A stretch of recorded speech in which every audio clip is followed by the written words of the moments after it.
the power of Christ in me.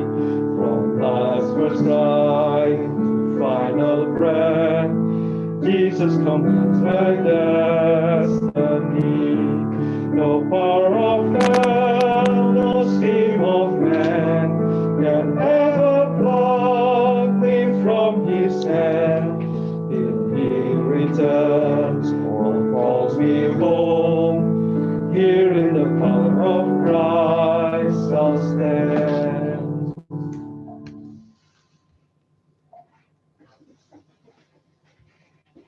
Ya, selamat sore saudara sekalian yang dikasihi Yesus Kristus. Kita bersyukur kepada Tuhan atas kesempatan ini di era pandemik ini kita bisa bersama-sama dengan Saudara Saiman untuk kita bersama-sama merayakan atau memperingati akan Hari Paskah.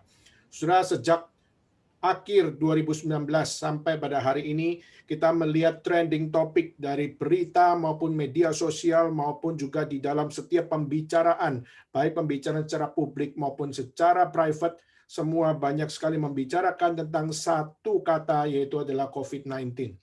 Dan kita melihat ini adalah satu hal yang sangat-sangat masif, di mana kita melihat COVID-19 di dalam 1,5 tahun ini kita melihat bagaimana menjadi satu berita yang banyak dibicarakan khususnya oleh setiap kita masing-masing. Dan kita melihat di dalam kesempatan ini kita di Peri Hong Kong, kita bisa memiliki akan satu kesempatan untuk mengadakan Paskah bersama baik secara fisik maupun juga secara online, dan kita percaya ini adalah karena campur tangan Tuhan. Tuhan yang memberikan tanggung jawab bagi kita untuk bagaimana kita tetap mengingat dan menguduskan akan hari Sabat, dan juga Tuhan yang juga mengajak kita untuk mengingat setiap pertemuan-pertemuan rohani, dan biarlah semuanya itu juga menjadi satu disiplin bagi kita semua untuk bagaimana kita berani membayar harga di dalam setiap apa yang Tuhan perintahkan. Dan melalui kesempatan ini di era pandemik ini, khususnya di Hong Kong, kita melihat bagaimana problem politik dan juga problem virus COVID-19 menjadi satu problem yang sangat-sangat menggoncangkan seluruh dunia dan bahkan khususnya juga termasuk kita semua. Namun kita perlu untuk bersama-sama melalui pertemuan-pertemuan rohani ini, kita kembali untuk melihat kepada fokus yang sesungguhnya. Bagaimana fokus yang sesungguhnya adalah bagaimana kita tetap memiliki iman di dalam Kristus. Dan bagaimana kita belajar tetap berpusat kepada Kristus. Dan bagaimana kita tetap memiliki akan satu kesaksian yang memuliakan Kristus. Nah, saudara, kiranya pertemuan ini dapat mengajak kita semua kembali konsentrik, kembali berpusat, dan kembali untuk mencerminkan segala kemuliaan adalah kembali di dalam Kristus. Dan kiranya Tuhan berbelas kasihan kepada setiap kita pada hari ini. Baik, saudara sekalian, sebelum kita akan masuk di dalam pemberitaan firman Tuhan pada hari ini, mari kita sekali lagi tundukkan kepala, kita bersama-sama berdoa. Kita bersama-sama memohon kepada Tuhan, supaya melalui kesempatan ini, melalui Paskah ini, kita melihat akan apa yang Tuhan sudah kerjakan, yang terbaik Dia berikan, dan biarlah kita belajar bagaimana memohon kepada Tuhan untuk memberikan keberanian, memberikan kekuatan, dan juga memberikan akan satu nafas yang baru untuk setiap kita dapat melangkahkan hari-hari kita di dalam iman yang lebih dibakar, lebih dibentuk, dan lebih diberikan akan satu arahan untuk dapat menjalani apa yang sulit di depan, namun kita tetap percaya Tuhan beserta kita. Mari kita tundukkan kepala, kita bersama-sama berdoa. Bapa dalam surga, sekali lagi kami menundukkan kami di hadapan Tuhan, karena kami tahu kami tidak punya kelayakan apa-apa, khususnya di era pandemik ini. Kami tahu bahwa kami sadar betapa lemahnya manusia, kami tahu betapa lemahnya akan setiap kami semua, dan bagaimana kami tahu jika tanpa Tuhan memberikan pengharapan, maka kami semua pasti akan dibawa di dalam gundah gulana yang tidak pernah habis. Tetapi kami percaya Tuhan, di saat Engkau berfirman bagi kami percaya Tuhan, Engkaulah yang menguatkan kami dengan lipat ganda akan apa yang menjadi satu kekuatan iman untuk melihat cara Tuhan bekerja di dalam kehidupan kami. Dan kami berdoa, kiranya Tuhan yang terus memberikan cara pandang yang suci atas kami, sehingga kami bisa memandang segala sesuatu yang buruk dan yang begitu membuat kami khawatir di dunia ini.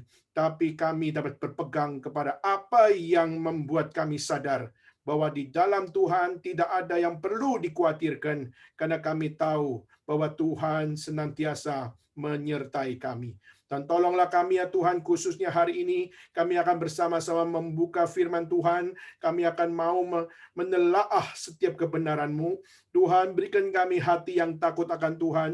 Khususnya kami diberikan hati yang takut akan Tuhan, sehingga hamba-Mu tidak sembarangan berkhotbah.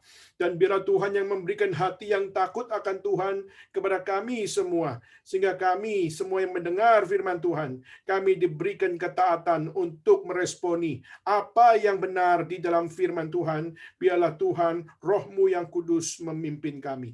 Dan jangan biarkan kami ditinggalkan oleh Tuhan. Jangan biarkan kami dimurkai oleh Tuhan. Tapi Tuhan, biarlah Engkau yang beserta dengan kami, dan biarlah Engkau yang menuntun jalan hidup kami. Terima kasih ya Tuhan, kami serahkan pemberian firman Tuhan pada hari ini dalam tangan Tuhan.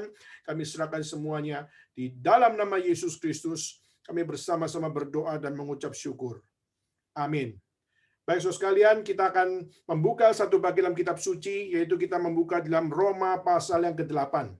Di dalam Roma pasal yang ke-8, saya akan mengajak saudara melihat ayat 20, 21, 22, dan 23. Mari kita membuka di dalam Roma pasal yang ke-8. Roma pasal yang ke-8 ayat 20, 21, 22, dan 23. Dan setelah menemukan, mari kita membaca secara bersama-sama akan setiap ayat ini.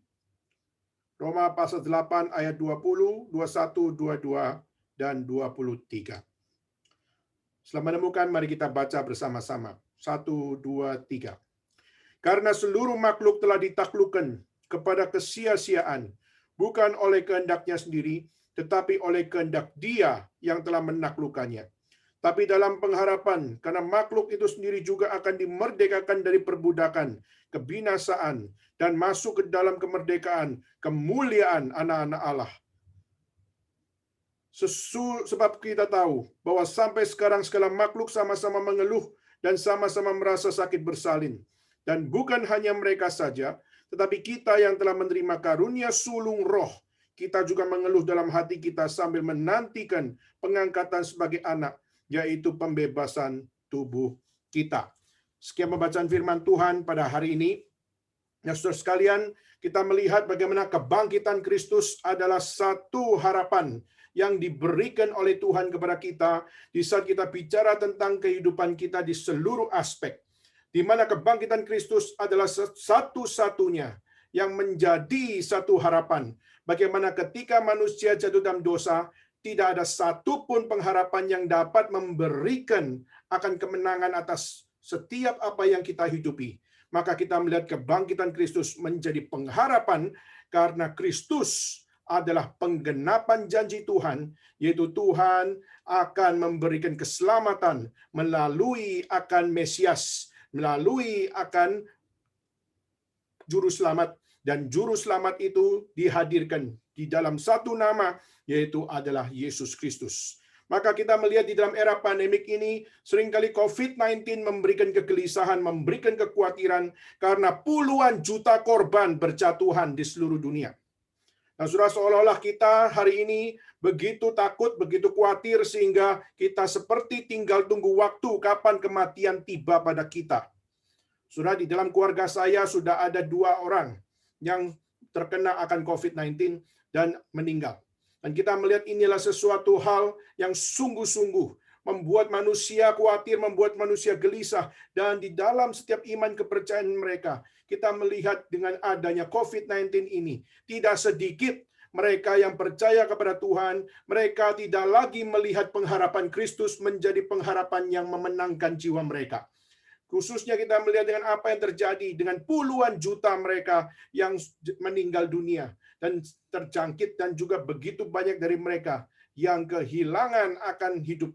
Dan kita melihat ini menjadi satu cermin begitu banyak khususnya orang-orang Kristen sendiri pun, mereka akhirnya menjadi ragu akan iman kepercayaan mereka. Saudara, di dalam filsafat ada satu orang namanya Søren Abel Kierkegaard dari Denmark, di mana Kierkegaard mengatakan bahwa apa? Hidup manusia itu ada 3 jenis. Pertama adalah mereka yang melihat segala sesuatu di dalam fase estetik. Di mana fase estetik adalah satu fase di mana apa? Di mana segala sesuatu dinikmati di dalam enjoyment sekarang. Kalau bisa nikmati segala sesuatu hari ini. Kalau bisa cari akan apa yang menguntungkan hari ini. Dan juga hidup bukan dengan apa yang diomong orang, tapi hidup dengan apa yang kita ingini. Maka saudara, urusan besok, urusan nanti. Tetapi yang kita ingini adalah apa? Yang kita bisa untuk membuat kita bersukacita hari ini. Kita ambil sukacita itu. Nah, saudara, tapi sayangnya sukacita seringkali yang dibicarakan oleh manusia adalah kemewahan, adalah keenakan, dan juga yang diingini hanyalah di dalam sesuatu yang menyenangkan. Nah, saudara, maka manusia yang menghidupi kehidupannya hanya mengejar estetis atau mengejar apa yang menjadi keinginan, kenikmatan, dan juga apa yang menjadi satu keindahan menurut dia adalah sesuatu yang bisa dinikmati, maka mereka baru bisa hidup. Maka saudara, itu adalah satu fase kehidupan manusia yang rendah. Dan kita melihat bagaimana kedua, Kierkegaard mengatakan bahwa hidup manusia juga adalah satu hidup yang melewati satu fase, yaitu namanya etis, yaitu di dalam fase etis, di dalam menikmati bukan sekedar untuk kenikmatan, tapi mulai menikmati akan apa yang menjadi kenikmatan pribadi. Kenikmatan pribadi di sini adalah satu hal di mana dia mulai untuk melakukan segala sesuatunya untuk menunjukkan diri, untuk membuktikan diri, untuk bagaimana membawa dirinya untuk bisa populer atau membawa dirinya untuk bisa menonjol, untuk membuat dirinya bisa mengaktualisasikan diri dan sebagainya. Pembuktian diri, dan pembuktian diri. Maka berusaha untuk menunjukkan eksistensinya, berusaha untuk menunjukkan bahwa aku bisa melakukan sesuatu dan sebagainya. Tetapi ketiga, saudara, Kierkegaard mengatakan bahwa kehidupan manusia juga perlu ada namanya loncatan iman. Di mana loncatan iman untuk mempercayai bahwa ada yang spiritual di dalam hidup manusia. Dan yang spiritual dalam hidup manusia yaitu apa? Yaitu bagaimana mereka belajar untuk menyerah. Belajar untuk menyerah atas dirinya. Belajar untuk mengikatkan diri bukan kepada dirinya lagi, tapi menyerahkan dirinya dan mengikatkan dirinya kepada Tuhan. Di dalam setiap apa yang tidak bisa dimengerti dalam hidup ini. Bagaimana melakukan leap of faith atau melakukan loncatan iman. Di mana tidak lagi melihat diri tapi menyerahkan seluruh hidup kepada Tuhan. Maka itulah loncatan iman yang menunjukkan betapa manusia adalah manusia yang memiliki kedewasaan di dalam dirinya. Manusia yang dewasa bukanlah manusia yang membuktikan dirinya something. Tapi manusia yang dewasa adalah bagaimana dia tahu diri siapa dirinya. Dia tahu diri tidak mampu dan memiliki hal keterbatasan dan segala sesuatu. Dan satu-satunya adalah apa? Satu-satunya adalah aku harus mengikatkan diri pada Tuhan. Aku harus menyerahkan seluruh hidupku kepada Tuhan. Maka dengan aku menyerahkan seluruh hidupku pada Tuhan, maka disitulah aku memiliki hidup. Maka hidup bukan ada pada diri kita, tapi hidup yang sesungguhnya adalah ada pada Tuhan. Nah, saudara, di dalam konteks COVID-19 hari ini, kita melihat ini menjadi sesuatu yang terus mengkhawatirkan manusia. Dan bahkan kita melihat para jemaat pun tidak sedikit yang mereka bertanya tentang COVID-19. Mereka bertanya tentang respon orang Kristen terhadap COVID-19 dan bagaimana setiap kita harus untuk melakukan akan action of life, khususnya di dalam bagaimana kita menghadapinya. Saudara, memang mengkhawatirkan kenapa? Karena hanya satu virus ini bisa membuat akan satu orang mati. Dan kita melihat bukan hanya sekedar di tahun 2020 maupun 2021 ini. Kita juga melihat di dalam sejarah ada yang namanya Black Death, Kita melihat juga ada yang namanya Spanish flu. Dan kita melihat begitu banyak juga jutaan orang menjadi terjangkit dan bahkan kita melihat tidak sedikit yang mati atas semuanya itu. Tetapi pada saat kita melihat di dalam hari ini, bagaimana kita belajar untuk memahami apa yang Tuhan firmankan, apa yang Tuhan nyatakan, dan apa yang Tuhan tuntut, dan apa yang Tuhan janjikan kepada kita semua. Maka tadi kita sudah membaca di dalam pasal ke-8 ayat yang ke-20. Dikatakan, karena seluruh makhluk telah ditaklukkan kepada kesia-siaan, bukan oleh kehendaknya sendiri, tapi oleh kehendak Dia yang telah menaklukkannya. Nah, saudara, kita melihat di sini adalah satu hal, bagaimana setiap apa yang ada pada dunia ini. Dunia ini berada dalam satu posisi, di mana seluruh dunia ini nasibnya ada berada di dalam frustasi, saudara. Ada dalam sebuah frustration, saudara. Kenapa berada dalam posisi frustration, saudara? Karena semua sudah jatuh dalam dosa. Dan semua sudah kehilangan kemuliaan Allah. Dan kita melihat pemberontakan manusia melawan Allah dalam Kejadian pasal 3 ayat 17-19 menunjukkan fakta bagaimana sejak manusia memberontak, sejak manusia tidak mengindahkan firman Tuhan, dan sejak manusia menganggap dirinya Tuhan dan tidak menganggap Tuhan adalah Tuhan, maka saudara, kita melihat itulah yang menjadi satu hal frustration terjadi di dalam kehidupan manusia, dimulai dari pemberontakan manusia kepada Allah. Dimulai dari pemberontakan manusia kepada firman Allah. Dan dimulai dari pemberontakan manusia untuk tidak mau menghidupi setiap apa yang Tuhan firmankan, yang Tuhan nyatakan, dan yang Tuhan sharingkan kepada manusia. Maka kita melihat kenapa ada virus, kenapa ada tsunami, kenapa ada kebakaran hutan yang menghancurkan. Kita melihat dunia korupsi, kemiskinan, ketidakadilan.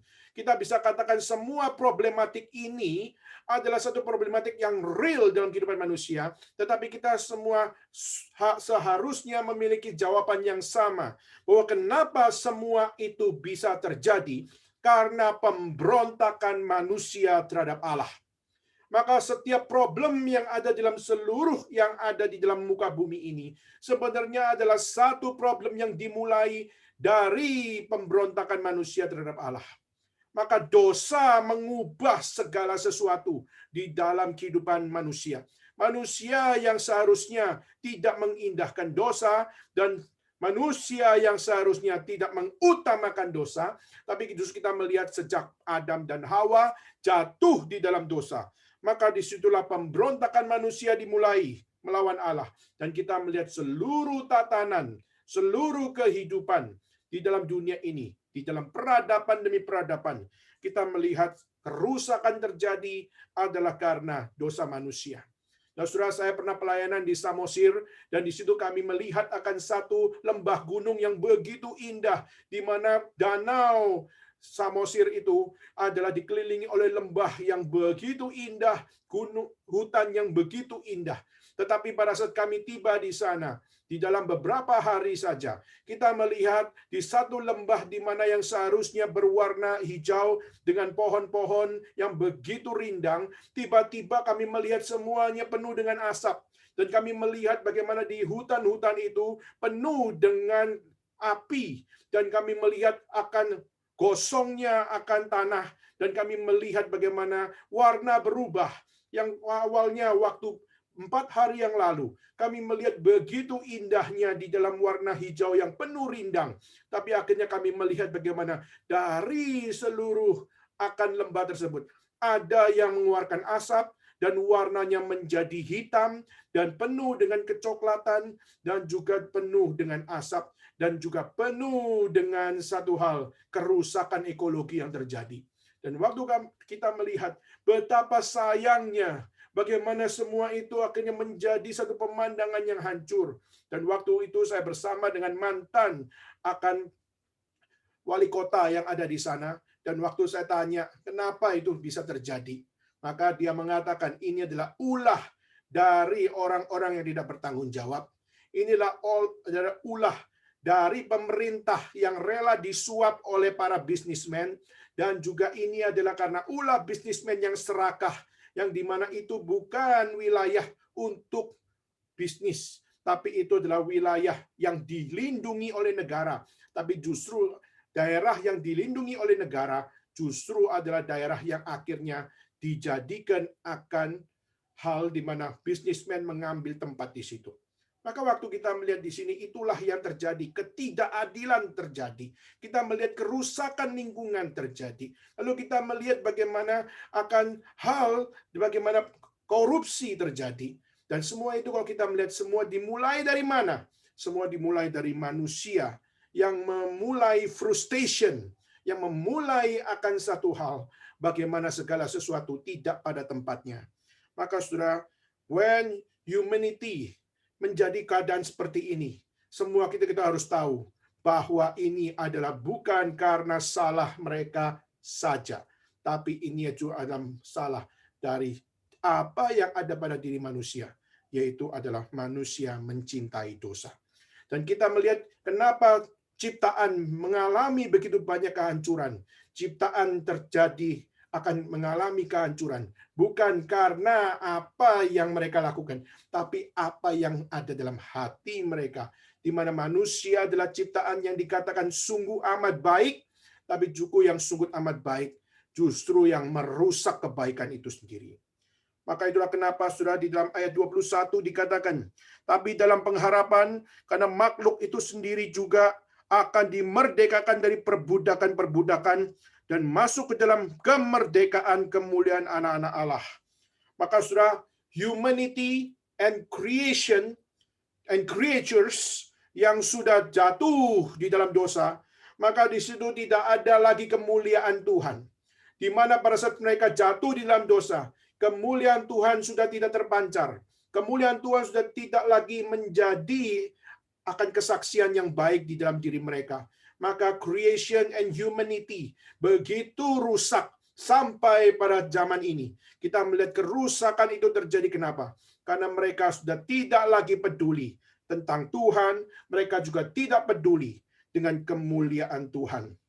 Maka saudara, kalau kita semua sebagai manusia, dan kita sebagai humanity, dan kita sebagai ciptaan Tuhan, creatures dari Tuhan, dan kita pada saat bisa menghidupi apa yang baik, apa yang benar, maka kita percaya bahwa apa yang benar akan menuntun kita untuk membawa dunia kita lebih benar.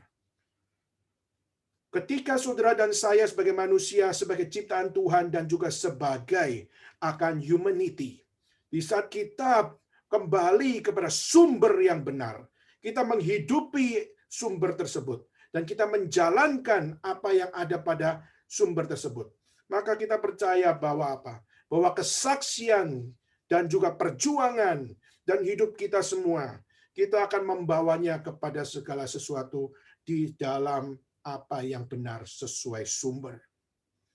Tapi hari ini kita melihat di dalam dunia ini, khususnya di ayat 22, digambarkan bahwa semua mengeluh. Kita melihat di dalam seluruh dunia ini semua mengeluh. Sebab kita tahu bahwa sampai sekarang segala makhluk sama-sama mengeluh. Sama-sama merasa sakit bersalin. Sudah sama-sama mengeluh, kenapa? Karena segala sesuatu yang seharusnya berada di dalam ekspektasi yang kudus. Tapi kita melihat banyak sekali hal-hal yang sudah kita ekspektasikan, maka ekspektasi kita semua adalah ekspektasi yang tidak mencerminkan kemuliaan Tuhan. Tapi justru kita melihat banyak sekali ekspektasi yang muncul, justru ekspektasi yang membawa akan satu hal, kita mencemarkan nama Tuhan. Dan kita justru mengalami segala sesuatu di dalam satu hal seperti sakit bersalin. Sudah mungkin kita khususnya para pria tidak bisa untuk membayangkan bagaimana sakitnya akan sakit bersalin. Tapi sudah kita tahu para perempuan yang khususnya yang sudah melahirkan anak, mereka adalah yang sudah pernah mencicipi atau pernah mengalami sakit bersalin. Mereka berada dalam satu ujung hidup di mana mereka berada di dalam satu posisi hidup atau mati. Sudah pada saat saya mendengarkan sharing, baru tadi pagi saya mendengar sharing, bagaimana saya memiliki akan satu jemaat yang memiliki akan satu kesempatan dapat hamil 3 bayi sekaligus. Jadi dalam perut dari istrinya ada 3 janin. Ada 3 janin di situ. Dan di situ luar biasa sakitnya. Kenapa? Karena dia kurus, tapi di dalam perutnya ada 3 janin bayi. Dan 3 janin bayi ini sangat aktif luar biasa. Dan ini menurut dokter membahayakan hidup sang ibu. Sudah coba bayangkan, di saat seorang wanita lalu dengan kurus, kering, dan juga dengan satu hal dia bukan orang yang memiliki kekuatan kesehatan yang cukup. Tiba-tiba diberikan akan anak 3 janin sekaligus. Dan sudah di dalam beberapa bulan saja, akhirnya membuat dia merasa sepertinya tidak sanggup lagi untuk melahirkan anak tersebut. Kenapa? Karena masih ada berbulan-bulan, masih ada berbulan-bulan untuk dapat melahirkannya. Tapi di dalam baru 1 bulan saja, ini sudah sakit luar biasa. Kenapa? Karena 3 janin tersebut, mereka berebut makan. Pada saat sang ibu makan, maka makanan itu seharusnya menjadi nutrisi bagi sang bayi. Tapi yang bayi yang ada di dalam perut bukan 1, bukan 2, tapi ada 3. Sudah membayangkan apa yang menjadi kesakitannya, membayangkan apa yang menjadi akan hal di mana kelelahannya dan sakit bersalin, di mana kita melihat ini belum masuk di dalam persalinan, ini masih baru di dalam proses menuju. Sudah. Maka di sini sudah banyak sekali hal-hal yang dianggap sebagai sesuatu yang mengganggu. Kehidupan ini terganggu, kenikmatan terganggu, keindahan terganggu. Kenapa? Karena rasa sakit. Sudah, ini menjadi satu hal di mana kita punya ekspektasi, kita punya harapan, tapi juga kita melihat bagaimana hari-hari kita penuh dengan kelelahan. Hari-hari kita penuh dengan apa yang namanya satu permasalahan. Dan sakit hati terjadi, dan juga sakit secara fisik terjadi. Dan itu menjadi sesuatu kekhawatiran yang senantiasa membuat kita berada di dalam posisi yang sangat-sangat goncang dan sebagainya. Saudara, saya percaya kita adalah memang bukan seperti perempuan yang bisa merasakan akan sakit bersalin. Tapi saudara, saya percaya kita semua mengalami seperti sakit bersalin di dalam kehidupan sejak kita jatuh di dalam dosa. Maka pada saat kita jatuh di dalam dosa, maka kita semua berada di dalam satu hal. Bagaimana kita berada di dalam satu posisi, yaitu saudara dan saya. Kita seperti perempuan bersalin, mengalami begitu banyak suffering.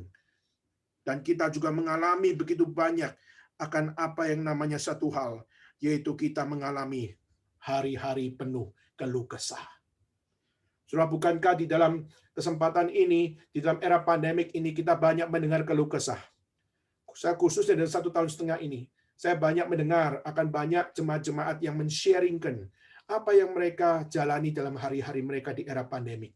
Saudara, ada yang berkata bahwa saya di dalam era pandemik ini, saya harus meninggalkan akan pekerjaan saya. Kenapa? Karena perusahaan sudah tidak butuh saya lagi. Karena perusahaan tidak bisa membiayai saya lagi. Karena segala sesuatu sudah terbatas. Uang juga terbatas. Dan sudah manusia untuk sementara ini tidak perlu akan banyak. Akhirnya satu demi satu beberapa rekan kita, khususnya yang ada di tempat di Cungkok maupun yang ada di Jakarta, mereka satu demi satu akhirnya mengalami satu hal. Mereka tidak bisa melanjutkan pekerjaan mereka. Kenapa? Karena mereka tidak diperlukan untuk sementara. Sudah juga ada dari mereka yang juga mengalami satu hal di era pandemik ini. Akhirnya mereka pun berkata bahwa kami akhirnya tidak bisa lagi untuk menjalani satu sekolah. Kenapa? Karena sekolah akhirnya kami jalani dengan mengisi setiap kelas-kelas online dan kami tidak sanggup mengikutinya. Apalagi mereka yang belajar Mandarin, apalagi mereka yang belajar bahasa, lalu mengikuti hanya secara online, dan sudah tentu saja ini menjadi sesuatu yang tidak mudah. Dan apalagi dari mereka yang belum memiliki background, belum memiliki akan satu modal bahasa, maka mereka kesulitan luar biasa. Dan akhirnya mengikuti ujian, dan akhirnya tidak sedikit dari ujian-ujian itu, akhirnya ada dari mereka akhirnya tidak naik kelas. Dan kenapa? Bukan karena malas, karena mereka tidak bisa mengikuti, dan mereka belum bisa mengikuti karena mereka tidak punya dasar apapun di dalam bahasa. Dan dalam memulai akan kelas mereka akhirnya terhambat dengan segala sesuatunya. Maka saudara, ini adalah sesuatu yang membuat dunia kita penuh dengan keluh kesah, dan bahkan kita juga melihat bagaimana ada jemaat yang mereka sudah vaksinasi, tapi setelah vaksinasi akhirnya kita melihat ada dari mereka yang mengalami akan satu hal, yaitu side effect dari vaksinasi tersebut. Dan ada satu di mana rekan kita yang akhirnya berada dalam posisi yang sangat-sangat membahayakan. Tapi kita bersyukur Tuhan masih memberikan akan kekuatan untuk bisa melewatinya. Sudah kita melihat cerita-cerita khususnya di era pandemik ini. Kita melihat suffering, kita melihat satu hal, mengeluh, dan juga kita melihat seperti sakit bersalin, mengalami suffer. Kita melihat inilah yang terjadi sejak manusia jatuh dalam dosa. Dan sejak manusia dalam dosa, hidup penuh dengan keluh kesah, hidup penuh dengan apa yang namanya kesakitan, hidup penuh dengan penderitaan, dan semuanya itu adalah bersifat fisikal. Dan sudah waktu kita melihat segala sesuatunya, yes, kesakitan secara fisikal, kesakitan secara tubuh, dan juga kita melihat penderitaan secara realita kehidupan, ini senantiasa berada di dalam hari-hari kita, di mana kita mengalami insecurity maupun kita mengalami kelemahan-kelemahan weakness di dalam kehidupan kita. Tapi saudara, di dalam iman Kristen kita percaya bahwa apa? Yes, secara realita kehidupan penderitaan tidak akan pernah lepas dari kita. Karena sejak manusia jatuh dalam dosa, maka disitulah Tuhan menyatakan akan satu hal murkanya. Dan dalam murka Allah, Tuhan benci dosa. Tuhan mengasihi manusia, tapi Tuhan membenci dosa. Maka Tuhan tidak melakukan kompromi terhadap dosa. Maka itulah kenapa sebagai orang percaya, saudara dan saya pun belajar bagaimana kita belajar beriman kepada Tuhan. Kita belajar bagaimana mempercayai firman Tuhan. Kita belajar bagaimana menghidupi firman Tuhan. Tapi Tuhan juga menuntut kepada kita semua. Bukan hanya sekedar mempercayai Tuhan, tapi kita kehilangan satu hal, yaitu tidak kompromi terhadap segala sesuatunya. Tuhan mau kita hidup suci, dan di dalam kehidupan suci kita justru harus belajar tidak kompromi dalam segala hal. Kita penuh kasih, kita perlu keadilan, tetapi kasih dan keadilan pun Tuhan menyatakan tidak boleh ada kompromi terhadap dosa. Maka segala sesuatu yang Tuhan percayakan, segala sesuatu adalah di dalam Tuhan indah. Tapi di dalam keindahan yang Tuhan berikan, Tuhan juga menuntut di dalam keindahan itu apa? Yaitu bagaimana setiap kita punya akan satu hal, yaitu setiap kita belajar untuk kita senantiasa bersumber kepada Tuhan dengan tidak kompromi. Saudara, kita diberikan assurance by Christ. Kita diberikan assurance by salvation, di mana Tuhan memberikan akan jaminan keselamatan, yaitu melalui Kristus datang ke dalam dunia. Kristus datang ke dalam dunia, dan juga Kristus menjadi akan satu-satunya penggenapan bagi saudara dan saya untuk melihat bahwa dalam segala apa yang penuh di dalam suffering, dan apa yang penuh di dalam keluh kesah, dan apa yang penuh di dalam rasa sakit dalam dunia ini, kita melihat bagaimana Kristus adalah satu-satunya penggenapan Tuhan. Campur tangan di dalam hidup saudara dan saya mengalami kesakitan, yang mengalami penderitaan, dan yang mengalami akan satu keluh kesah ini. Untuk kita dapat melihat bahwa apa? Bahwa Tuhan menjanjikan keselamatan. Tuhan menjanjikan sukacita. Tuhan menjanjikan akan hidup, dan Tuhan menjanjikan akan kebenaran, dan Tuhan menjanjikan akan satu hal, jalan untuk kita kembali kepada Tuhan. Maka we are connected to Christ adalah karena apa? Karena Tuhan yang rela datang ke dalam dunia.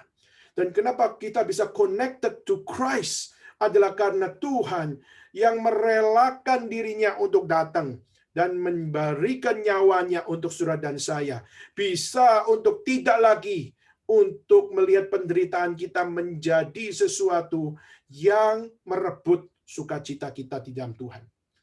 Saudara, Kristus datang dalam dunia, dia mati dan dia memberikan nyawanya untuk menebus saudara dan saya, dan menunjukkan betapa dia dengan inisiatif untuk menjadi juru selamat satu-satunya. Karena tidak ada seorang pun yang dapat menjadi juru selamat kecuali dia. Maka satu-satunya adalah Allah sendiri yang turun dan memberikan nyawanya bagi saudara dan saya. Sehingga kita semua bisa dimerdekakan, setiap kita bisa dipulihkan, dan setiap kita bisa di-renew untuk setiap kita punya akan satu sukacita, punya satu kebenaran, dan punya akan satu pengharapan di dalam Tuhan. Dan kita melihat pengharapan itu dinyatakan melalui apa? Bukan hanya dalam kematiannya saja, tapi juga setelah kita menerima keselamatan, maka kita melihat pengharapan itu ada pengharapan yang Tuhan janjikan, yaitu apa? Di dalam Kristus, maka Kristus mati bagi kita, tapi dia pun bangkit dari kematian. Dan kebangkit dari kematian menunjukkan bahwa pusat hidup kita di dalam hidup ini untuk kita setelah mati, maka pusat hidup kita haruslah di dalam Kristus. Karena di dalam Kristuslah, maka kita baru bisa mengetahui bahwa di saat kita mati, maka kematian kita bukan kematian yang akan menjadikan kita sekedar menjadi abu saja. Tapi hidup kita diterima oleh Tuhan.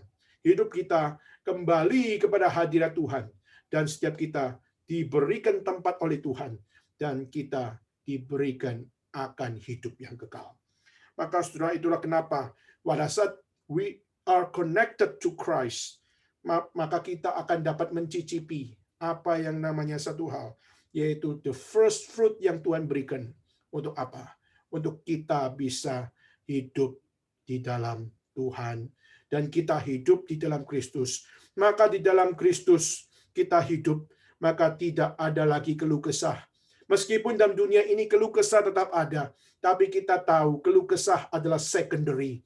Keluh kesah adalah temporary. Pada saat kita mengalami sakit hati maupun sakit di dalam penderitaan kita, maka semuanya itu memang ada, tapi itu cuma secondary, dan itu cuma temporary, dan itu bukan sesuatu yang menjadi priority. Maka saudara, waktu kita hidup sebagai manusia di dalam dunia ini, kita melihat coronavirus eksis, dan kita seringkali sangat berada di dalam satu kekhawatiran, dan kita berada di dalam apa yang namanya kegelisahan. Seringkali karena apa? Karena kita mengikuti cara pikir dunia. Di mana cara pikir dunia, yaitu dunia masih subjected to frustration tersebut. Masih subjected terhadap setiap apa yang namanya gundah gulananya kekhawatiran dari orang-orang dunia karena COVID-19 tersebut. Sudah tidak sedikit yang mereka mengalami anxiety, banyak dari mereka mengalami loneliness, banyak dari mereka juga mengalami fear, dan akhirnya kita melihat di dalam keadaan mereka losing their job, kita melihat bagaimana waktu mereka merasa confused, merasa defeated, dan juga di saat mereka questioning God, bahkan mempertanyakan Tuhan, God, why? Mengapa?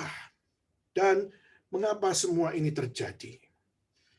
Saudara, justru kita melihat di dalam resurrection of Christ, kita justru melihat bagaimana humanity and creation baru bisa dapat mengalami sebuah pengharapan di saat kita percaya bahwa Kristus adalah Tuhan dan Juru Selamat. Dan dialah yang menjadi satu-satunya di mana melalui Kristus saja dunia yang penuh dengan apa yang namanya kerusakan ini akan di-renew menjadi renewed world. Dan kita melihat hidup yang sudah penuh dengan kerusakan manusia karena dosa dan karena akan nafsu dunia. Tapi mereka di dalam Kristus, mereka baru akan dapat menikmati apa namanya eternal life. Menikmati hidup yang suci, hidup yang kudus, hidup yang kekal, dan hidup yang benar. Dan saudara, dan mari kita sama-sama belajar bahwa pengharapan di dalam kebangkitan Kristus justru adalah satu pengharapan yang seharusnya memberikan dampak bagi kita di saat kita menjadi orang percaya. Justru kita menjadi orang Kristen di saat kita mengalami pandemik ini pun, kita percaya bahwa kebangkitan Kristus adalah good news untuk memberikan kepada kita satu hal, bagaimana kita mempercayai dunia ini memang penuh dengan segala penderitaan, penuh dengan keluh kesah dan seluruh apa yang menjadi hal yang memberatkan kita. Tetapi kita sudah connected to Christ. Kita sudah di dalam Kristus. Dan di dalam Kristus, saudara, there is no need to be fear. Kenapa? Karena memang dunia ini masih akan mengecewakan kita. Dunia ini pasti akan merepotkan kita. Dan dunia ini pasti masih akan memberikan kita satu ruang bagaimana kita akan berada di dalam penderitaan yang tidak habis-habis. Tetapi saudara, pada saat kita sudah connected to Christ, maka Kristus yang menjadi sumber dari segala apa pengetahuan, sumber dari segala apa dampak kepada seluruh area hidup kita, dalam seluruh aspek hidup kita. Maka di saat Kristus berdampak dalam seluruh apa yang kita hidupi. Maka tidak peduli kita bekerja di dalam bidang apapun, tidak peduli saudara belajar di dalam subjek apapun, dan tidak peduli saudara berada dalam posisi yang di atas maupun posisi yang di bawah, tapi saudara-saudara merasa bersumber pada Kristus saja, maka segala penderitaan-penderitaan itu justru akan menjadi hal di mana Tuhan menguduskan setiap apa yang terjadi pada hidup kita untuk kita melihat Tuhan bekerja di balik semuanya. Justru saudara dan saya dapat melihat bagaimana melalui era pandemik ini pun di dalam Kristus kita bisa melihat Tuhan bekerja di dalam era pandemik ini untuk merefresh ulang kerohanian-kerohanian dari orang percaya, untuk mereview ulang seberapa engkau serius mengikut Tuhan. Dan pada saat melihat begitu banyak, khususnya jutaan orang meninggal dunia karena COVID-19, seharusnya menjadi satu cermin di mana Tuhan memakai semua etalase itu untuk menunjukkan hidup manusia itu begitu sebentar. Hidup manusia itu seperti uap yang kelihatan setelah itu hilang. Tapi pertanyaannya, do you have a faith in Christ? Apakah engkau punya iman di dalam Kristus? Adakah Kristus di dalam hatimu? Dan adakah Kristus mengubah hidupmu? Dan adakah Kristus menjadi pengharapan bagimu? Saudara, di saat kita melihat Hong Kong hari ini sudah menjadi satu tempat yang kita lihat di dalam pemerintahan, sudah menjadi tempat yang sangat-sangat sulit untuk bisa memiliki demokrasi seperti masa lampau. Kita melihat khususnya hari ini pun kami mendengar berita bagaimana di dalam pemilu di Hong Kong pun akan mulai diatur, bukan mengikuti akan sistem yang selama ini dijalani, tapi melihat bagaimana pemilu pun, di dalam memilih pemimpin pun, akhirnya semua akan dikontrol dari mainland China. Kita melihat keseriusan dan juga kita juga melihat bagaimana mainland China mau menunjukkan otoritasnya, mau menunjukkan akan apa yang menjadi satu hal, bagaimana mereka yang memiliki kendali, memiliki sovereignty atas setiap apa yang terjadi di Hong Kong. Sudah kita melihat memang ini menjadi kekhawatiran, memang ini menjadi sesuatu yang sangat-sangat membuat kita merasa di dalam keluh kesah. Dan kita melihat bagaimana kebebasan beragama pun kita bisa memprediksikan bahwa segala sesuatu akan menjadi lebih sulit lagi. Tapi pertanyaannya, apakah Tuhan akan meninggalkan kita? Apakah Tuhan akan memberikan akan satu hal di mana kita tidak akan ditolong dan kita tidak mungkin akan disertai olehnya? Justru kita melihat gereja-gereja yang ada di China. Kita melihat bagaimana mereka sudah mengalami lebih dulu daripada Hong Kong. Dan kita melihat bagaimana kehidupan orang-orang, khususnya yang dipengaruhi oleh demokrasi, di mana mereka pun juga banyak sekali memperjuangkan akan bagaimana kebebasan beragama, maupun kebebasan untuk bersuara, untuk mengekspresikan segala sesuatu, dan mereka pun juga mengalami begitu banyak tantangan. Tapi kita harus belajar untuk melihat bagaimana di dalam segala apa yang terjadi dengan penuh keluh kesah dan mungkin penuh dengan penderitaan seperti sakit bersalin di dalam kehidupan saudara dan saya. Tapi saudara perlu untuk melihat bagaimana Tuhan menyertai anak-anak Tuhan. Dan sungguh-sungguh bahkan kita melihat di dalam peradaban sejarah, Tuhan masih bekerja hingga hari ini. Maka kita perlu untuk memohon kepada Tuhan. Kiranya Tuhan yang menguatkan kita dalam menghadapi hari-hari yang mungkin secara politik semakin tidak menentu, dan kita melihat bagaimana apa yang terjadi di dalam COVID-19 yang mungkin kita sudah melihat dalam 1,5 tahun ini pun kita masih melihat masih banyak negara yang melakukan lockdown dan sebagainya karena mereka belum bisa untuk mentolerir atau mereka belum bisa mengatur akan bagaimana penyebaran dari COVID-19 tersebut. Tetapi saudara, kita perlu untuk belajar, khususnya dari apa yang Tuhan kerjakan, khususnya di dalam sejarah, khususnya di dalam gereja. Kita melihat di dalam kehidupan gereja, khususnya di tanah mainland China. Di saat komunisme mengambil tempat, di saat komunisme sudah mengambil akan satu kendali. Khususnya kita melihat waktu komunisme diberitakan tahun 49. Waktu komunisme dimulai tahun 49 di China. Kita melihat waktu itu sudah ada 20 ribu gereja. Jadi waktu itu tahun 49 sudah ada 20 ribu gereja. Sudah ada 6.000 missionary. Sudah ada 10.000 penginjil. Sudah ada 2.000 pendeta. Tapi sudah melihat justru mulai dari tahun 49.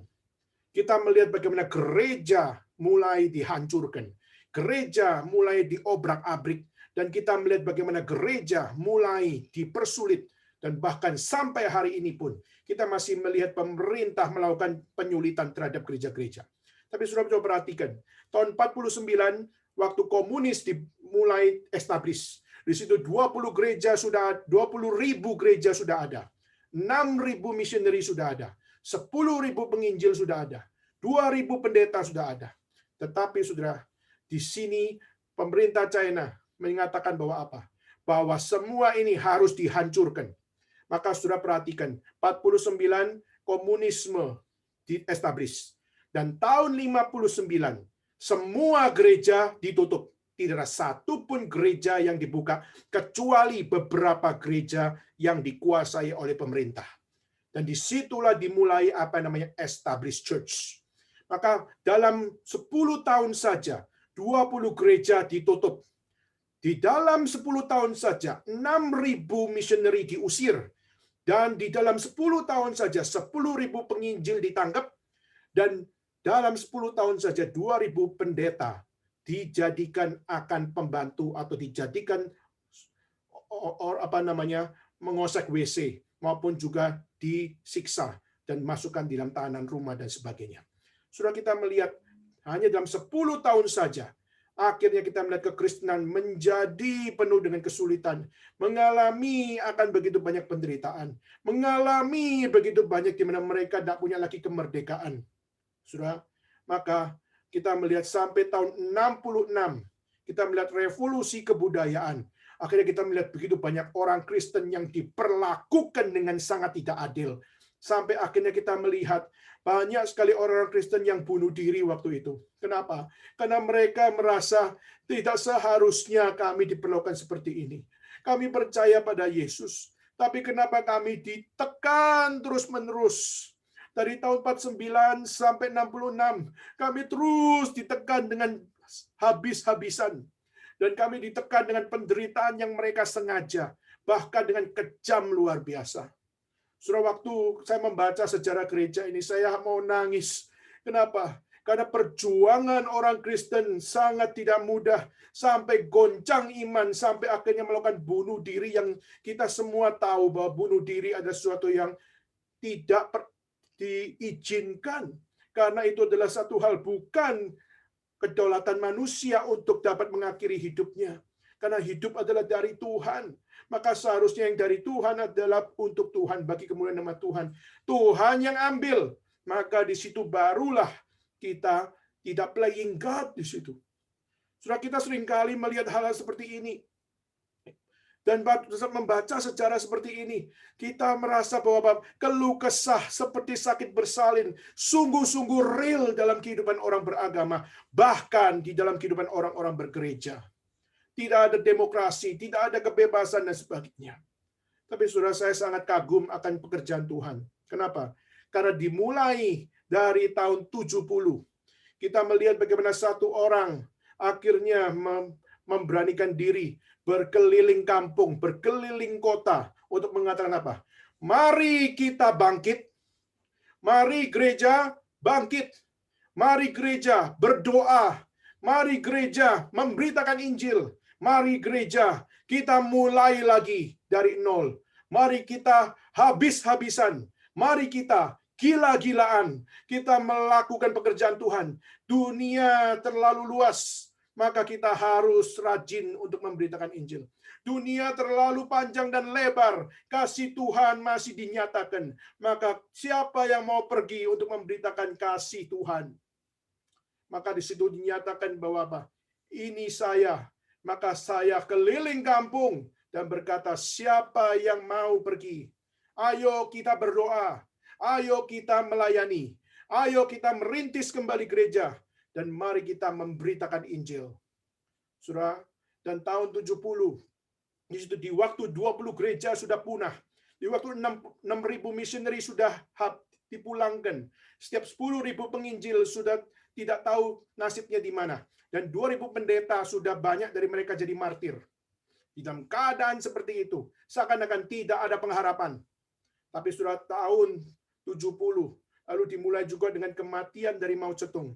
Kita melihat China akhirnya setelah digantikan oleh Deng Xiaoping, maka Deng Xiaoping akhirnya melihat satu data. Orang Kristen yang dulu sudah dihancurkan tahun 66, yang sudah dihancurkan dari tahun 59 lebih tepatnya. Lalu 66 lebih lagi digencarkan. Maka sudah akhirnya setelah Deng Xiaoping menggantikan, maka di situ data terlihat orang Kristen justru lebih banyak daripada yang pernah ada di tahun 49. Justru orang Kristen berlipat-lipat, bahkan jutaan orang sudah menjadi Kristen. Kenapa? Karena tahun 70 terjadi sebuah revival, kebangunan rohani di dalam penderitaan, kebangunan rohani di dalam keluh kesah, kebangunan rohani di dalam sakit seperti sakit bersalin. Melihat Kristus memberikan akan satu hal, yaitu apa? Harapan bagi mereka. Maka saudara, hari ini kita sebagai rekan-rekan yang ada di Hong Kong, maupun saudara sekalian yang ada di tempat yang lain, yang pernah bersama-sama melayani, bersama-sama beribadah, dan bersama-sama berada di dalam pelayanan selama kita ada di Hong Kong. Saudara, kita sangat bersyukur.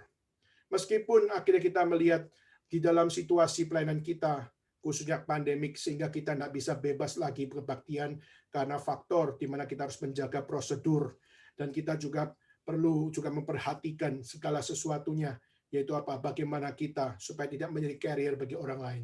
Di satu sisi kita bisa mengerti, di satu sisi kita perlu untuk menghormati, tapi di satu sisi yang lain ada satu hal di mana kita harus mengingat dan menguduskan hari Sabat Tuhan, dan itu adalah firman Tuhan. Dan kita perlu untuk bagaimana memiliki akan satu hal, bagaimana kita memiliki akan konsentrik, berpusat kepada Kristus. Dan waktu menghadapi segala sesuatu yang kita hadapi, sudah kita perlu kembali kepada Kristus. Kesusahan akan berlipat-lipat. Kita melihat penderitaan akan menghujani kita dengan bertubi-tubi. Tapi pertanyaannya adalah, do you have faith in Christ? Apakah engkau masih memiliki Kristus di dalam hatimu? Dan apakah kita sungguh-sungguh dapat berkata, Tuhan, di dalam penderitaan penuh keluh kesah dan penuh dengan penderitaan ini, Tuhan, bangunkan imanku, bangunkan kerohanianku, bangunkan kesaksian hidupku. Dan kiranya Tuhan pakai PRI Hong Kong, khususnya dalam kesempatan di era pandemik ini. Kita tahu masih banyak kesusahan yang dihadapi. Tapi mari kita sama-sama dengan memulai segala sesuatu dengan kembali kepada pusat yang sesungguhnya. Kita kembali kepada Kristus dan kita percaya bahwa COVID-19 bukan trending topic. Kenapa? Trending topic di Twitter, trending topic di YouTube, atau trending topic yang ada di media sosial maupun yang ada di berita. Hanya umurnya sementara. Hari ini COVID-19 mungkin menjadi trending topic, tetapi tidak 20 tahun lagi. Mungkin 20 tahun lagi sudah tidak terdengar lagi COVID-19. Kenapa? Karena dia bukan topik yang relevan lagi. Tapi tahukah saudara, Kristus adalah yang seharusnya kita pegang, yang seharusnya kita ingat di dalam segala waktu. Kenapa? Karena the true topic yang selalu relevan di dalam setiap zaman adalah di saat Kristus adalah satu-satunya pengharapan yang dapat memberikan hidup kekal, memberikan kebenaran yang paling benar, dan memberikan akan jalan kita kembali kepada Tuhan. Hanya Kristus, the gospel of Christ alone, adalah the relevant message untuk seluruh zaman. Dan itulah trending topik yang sesungguhnya. Bukan COVID-19. Tahun 98 mungkin yang menjadi trending topik adalah inflasi tahun 98. Mungkin yang menjadi trending topik adalah apa? Kerusuhan yang terjadi di Jakarta di bulan Mei 98. Tapi apakah sekarang sudah trending topik lagi? Tidak. Sudah lewat. Dan COVID-19 hari ini trending topik. Tetapi apakah 20 tahun lagi ini akan menjadi the same message, the same topic yang trending? Kita percaya suatu saat COVID-19 akan menjadi satu berita yang tidak lagi diingat. Kenapa? Karena itu hanyalah topik sementara. Tapi Kristus yang adalah Tuhan, Juru Selamat, dan Dia adalah pengharapan di mana Dia mati menebus dosa manusia dan bangkit memberikan hidup yang kekal. Dialah the true topic yang harusnya selalu trending di dalam hidup kita semua. Kenapa? Karena Dia relevan menyatakannya di dalam segala zaman. Sampai kapan? Sampai Dia datang kembali. Dan kita berada di tempat di mana Tuhan menyiapkan bagi kita. Maukah saudara berkata, saya mau kembali kepada pusat hidup saya, Kristus. Saya mau kembali kepada pusat kesaksian hidup saya, yaitu Kristus.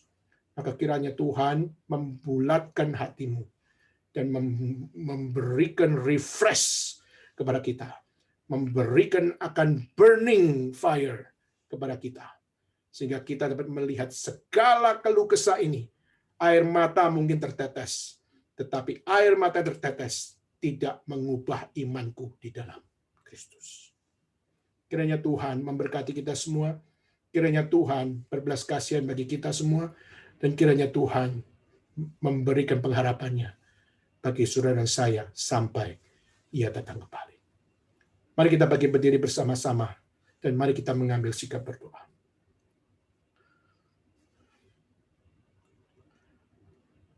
Ampunilah kami ya Tuhan, di mana era pandemik ini banyak sekali membuat kami berada dalam kekhawatiran yang tidak seharusnya mengambil tempat melebihi Engkau ya Tuhan. Di saat orang dunia, karena mereka tidak punya Tuhan, mereka khawatir. Tetapi kami punya Tuhan. Tapi justru kami sama-sama khawatir seperti orang dunia. Kami sama-sama kehilangan iman yang benar. Kami tergoncang. Dan kami mungkin mengalami distorsi karena kami kurang percaya kepada Tuhan. Tuhan, kami mohon dalam era pandemik ini, Tuhan dengar doa kami. Karena kami nggak sanggup ya Tuhan, di saat kami menghadapi keluh kesah kami, menghadapi setiap penderitaan yang begitu bertubi-tubi, kami seringkali dengan kuasa sendiri, kami berusaha keluar dari kemelut kami. Tapi kami percaya kebangkitan-Mu, khususnya dalam kebangkitan Kristus Yesus, justru menjadi pengharapan bagi kami. Sehingga kalaupun dunia ini mengecewakan, kami percaya Engkau adalah Allah yang tidak pernah mengecewakan kami. Tuhan, dengarlah doa kami, orang-orang yang lemah ini. Tuhan, dengarlah kami yang tidak punya pengharapan yang kuat di dalam kami semua. Tolonglah kami. Kami hanya berserah kepadamu. Kami rindu dapat melakukan loncatan iman seperti Kierkegaard, yaitu hanya mengikatkan diri hanya pada Tuhan, karena kami tahu tak ada gunanya untuk mengikatkan diri pada diri kami sendiri. Tuhan, inilah doa permohonan kami. Kami rindu rohani kami semakin bertumbuh. Kami rindu hidup kami semakin berbuah. Kami rindu hidup kami semakin berkenan di hati-Mu. Biarlah penderitaan yang kami hadapi maupun yang akan kami hadapi tidak membuat kami gentar. Karena Tuhan, Engkau senantiasa hadir bersama-sama dengan kami. Seperti gereja-gereja Tuhan di mainland China yang Tuhan pelihara sampai hari ini. Sampai hari ini pun penderitaan tak lepas dari mereka. Tapi Tuhan, Engkau masih memberikan akan pertolongan. Engkau memberikan kekuatan. Engkau masih memberikan perjuangan bagi mereka. Dan biarlah kami yang ada di Hong Kong ini, kami dapat belajar memiliki iman yang senantiasa dipimpin oleh Engkau melewati semuanya. Terima kasih Tuhan, inilah doa seru kami. Kami serahkan waktu kami ke depan dalam tangan Tuhan. Kiranya Tuhan yang dipermuliakan dari awal sampai akhir, dan biarlah segala apa yang kami kerjakan membuat kami belajar berjuang sampai akhir bagi Tuhan. Terima kasih Tuhan, inilah doa seru kami yang kami serahkan di dalam Yesus Kristus. Kami bersama-sama berdoa, kami bersama-sama bersyukur kepada Tuhan. Bapa, terima kasih. Bapa, terima kasih.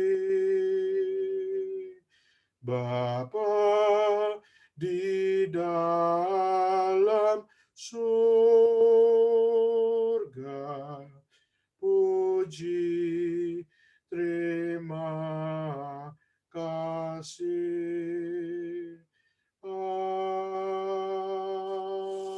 Amin. Dan dengan tetap berdiri, mari kita bersama-sama membacakan satu pengakuan iman yang berbunyi demikian.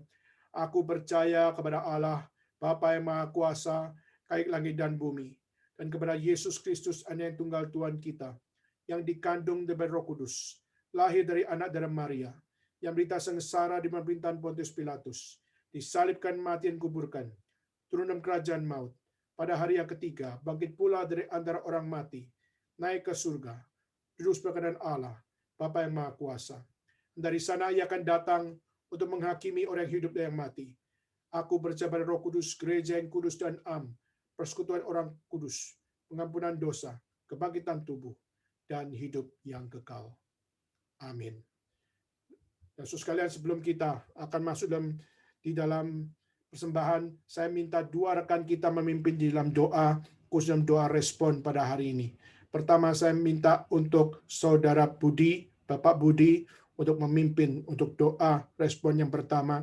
Kedua, saya minta untuk Saudari Yuliana, untuk Ibu Yuliana yang ada di Nanjing, untuk bisa juga berdoa untuk kita semua.